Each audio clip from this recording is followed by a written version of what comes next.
ሰላም ጤና ይስጥልን አድማጮቻችን። እንግዲህ ዛሬ ወንድማችንን ማርቆስን አግኝቼዋለሁ። በኢሚግሬሽን በተለያየ ወቅታዊ ጉዳዮች ጥሩ ኢንፎርሜሽኖችን አፕዴት እንድናደርግ ቶሎ ያቀርብልናል። እስቲ ይሄንን በተመለከተ አንዳንድ ጥያቄዎችን አቀርብለታለሁ። መጀመሪያ ከስሙ ልጀምር። ማርቆስ በየነ እባላለሁ። በማርቆስ በየነ የሚሉኛል አንዳንዶች። በዚህ ካናዳ ወደ 20 ዓመት በላይ ቆይቻለሁ እና ፓራሌጋል ሰርቪስ የሰጠው ትራንስሌሽን ሰርቲፊኬት ትራንስሌተር ሆኜ ስሰራ እንግዲህ አሁን ከ15 ዓመት በላይ ሆኗል እና በተለይ በሲቲዘንሺፕ ኤሪያ ላይ ከዛ ደግሞ ድራይቪንግ ላይሰንስም ላይ እና በሌሎችም ኮርትም በመሄድ በተለያየ ቦታ ትራንስሌሽን እና ሌሎች ደግሞ ህግ ድጋፍ አገልግሎት ሰጣለሁ። ኦኬ፣ በጣም ጥሩ። እንግዲህ በተለያዩ ሶሻል ሚዲያዎች እንዳየነው ብዙ ኢሚግራንት አዲስም ነባርም ካለማወቅና ካለመረዳት ብዙ ነገሮችን ሲቸገሩና አንዳንድ ስህተቶች ውስጥ ሲገቡ እንመለከታለን። እነዛን በማሰብ ነው አንተ ኢንፎርሜሽን የምትሰጠውና በዚህ ጉዳይ ላይ እንደው እስቲ አሁን ለነበሩትም አዲስም ለሚመጡት ወሳኝ ነገር ማድረግ ያለባቸውን ማድረግ የሌለባቸውን እስቲ ብታስረዳን። በመሰረቱ እኔ ኢሚግራንትን የመርዳት ፍላጎት ያደረብኝ እኔ ራሴ ከዚህ በፊት ዩሮፕ ጣሊያን ላይ ነበርኩኝ። እዛ ሆኜ ለምሳሌ ኢሚግሬሽን ጉዳይ ራስንም ለማሳካት ስተንቀሳቀሻለሁ ወደ አሜሪካ ለመሄድ ከዛም ወደ ካናዳ ለመሄድ ስሞክር እንግዲህ አዲስ ሆነ ገና ነገሩ በማታውቀው ነገር ላይ ስትገባ ብዙ መረጃ ያስፈልጋል። እኔ ራሴ አሁን ስለ ካናዳ ብዙ መረጃ አልነበረብኝም። ጣሊያን የነበርኩ ጊዜ ቶሮንቶ ምናምን ብቻ ነው የሚያውቀው፣ ሌላ ቦታ እንኳን በደንብ አላውቅም። ስለዚህ መረጃ ካለ ሰዎች በቀላሉ ወደሚሄዱበት ቦታ አይዲያ ሊኖራቸው ይችላል። ስለሚሄዱበት አገርም ቢሆን ለምሳሌ አገር ቤት ያሉ የት ነው የሚሄዱት? አንዱ ቤቱን ሽጦ ንብረቱን ስራውን ትቶ ይመጣል አይደል? ትዳሩን ትቶ ይመጣል። እዚህ መጥቶ ምን ያጋጥመዋል? እነዚህ ነገሮችን መናገር እዚህም ከመጡ በኋላ አስፈላጊ የሆኑ ነገሮች ለምሳሌ መንጃ ፈቃድ በተመለከተ ስራ መፈለግ፣ ከዛ የቤተሰብ ህይወት ላይ ድራይቪንግ ላይ ስህተት አለመስራት፣ ከዛ ወንጀልም አለመስራት፣ እነዚህ መሳሰሉ መሰረታዊ የሆኑ ነገሮች ውስጥ እዛ ገብቶ በቀላሉ ላይፋቸውን እንዳበላሹ ሊጠቅም የሚችል ነገር ነው። ከራስም ህይወትና ልምድ ተነስቼ የምናገረው በተለይ ደግሞ ብዙ ጊዜ ከሚግራንት ጋር ስለሰራው የሚግራንት ላይፍ የሰውን ላይፍ በደንብ አውቃለሁ። ለዛ ነው።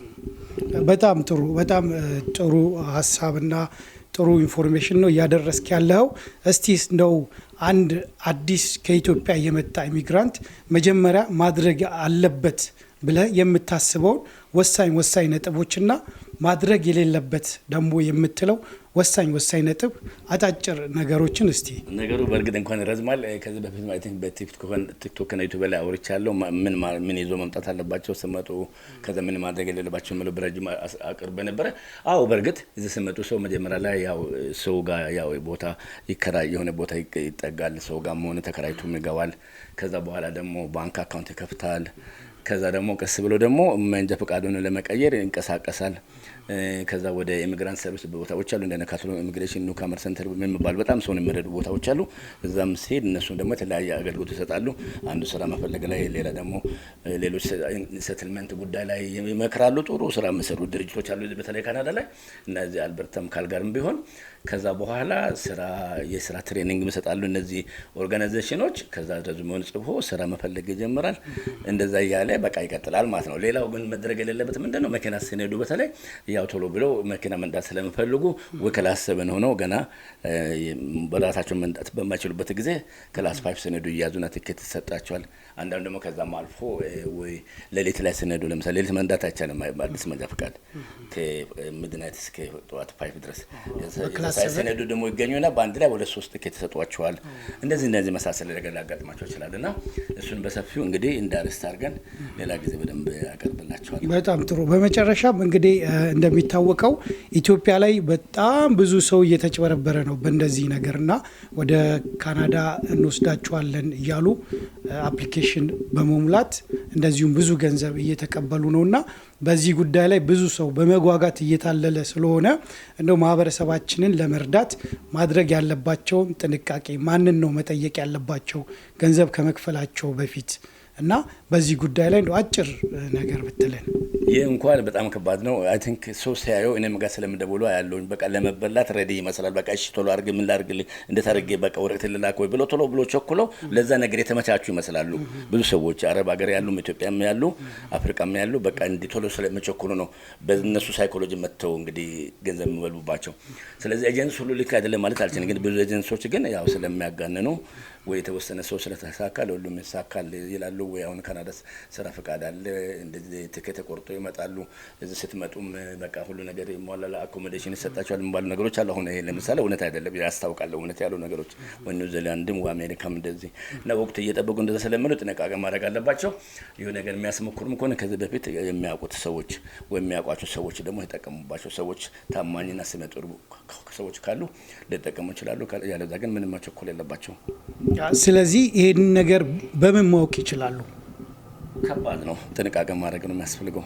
ይሄ ነው ማለት በእውነት ይከብዳል።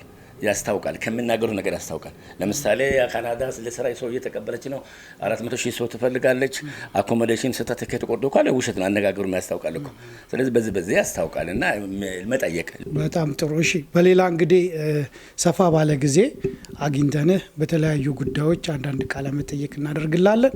ለዛሬ ለሰጠህን ማብራሪያ እጅግ በጣም እናመሰግናለን። የምታስተላልፈው መልእክት ካለ? ስለዚህ ሁላችሁም እንግዲህ ጥሩ መረጃ በህግ ኤሪያ ላይ በኢሚግሬሽን በሌሎችም ጉዳይ የተጣራ መረጃ ከፈለጋችሁ እንግዲህ ማርቆስ መረጃ ቱብን ሰብስክራይብ አድርጉ፣ ሼር አድርጉ፣ ላይክ አድርጉ። ቲክቶክንም ደግሞ ግሎባል ማርቆስ ኢሚግሬሽን ኒውስ ብለው ያንን ቲክቶክም እንግዲህ ስሙ። አንዳንድ ሃይላይት ቲክቶክ ላይ የሰጠው ሞር ዩቲዩብ ላይ ደግሞ ስለሚመጣ ካሁን በኋላ እንግዲህ ብዙ መረጃ ታገኛላችሁ። እንግዲህ አድማጮቻችን እንግዲህ ኢሚግሬሽን በተመለከተ አንዳንድ ኢንፎርሜሽን ስትፈልጉ ቀጥታ ድርጊቱን ከማድረግና ከመታለል እንዲህ የሚያውቅ ሰው መጀመሪያ መጠየቅና ኢንፎርሜሽን ካገኛችሁ በኋላ ወደ ውሳኔያችሁ መግባት ትችላላችሁ። የማርቆስን አካውንት ከስር ሊንኩን አስቀምጥላችኋለሁ። በዛ እየገባችሁ ኢንፎርሜሽን መጀመሪያ ጠይቃችሁ ከዛ በኋላ ወደ ዲሲሽን መግባት ትችላላችሁ። እጅግ በጣም እናመሰግናለን። እንግዲህ አበባው ዛሬ እዚህ ካልጋር ድረስ መጥተህ እንግዲህ ይህንን ኢንተርቪው ስላደረግ ጊዜ ስለሰጠኝና ይህንን ስራ ስላስታወቅ አመሰግናለሁ። አንተ ብዙ ጊዜ በሶሻል ሚዲያ ላይ ትሰራለህ። እንግዲህ ሌላ ጊዜም እንግዲህ ሌሎች ፕሮግራሞች ይቀጥላሉ፣ ተከታታይ ፕሮግራሞች። እሺ፣ እጅግ በጣም አመሰግናለሁ።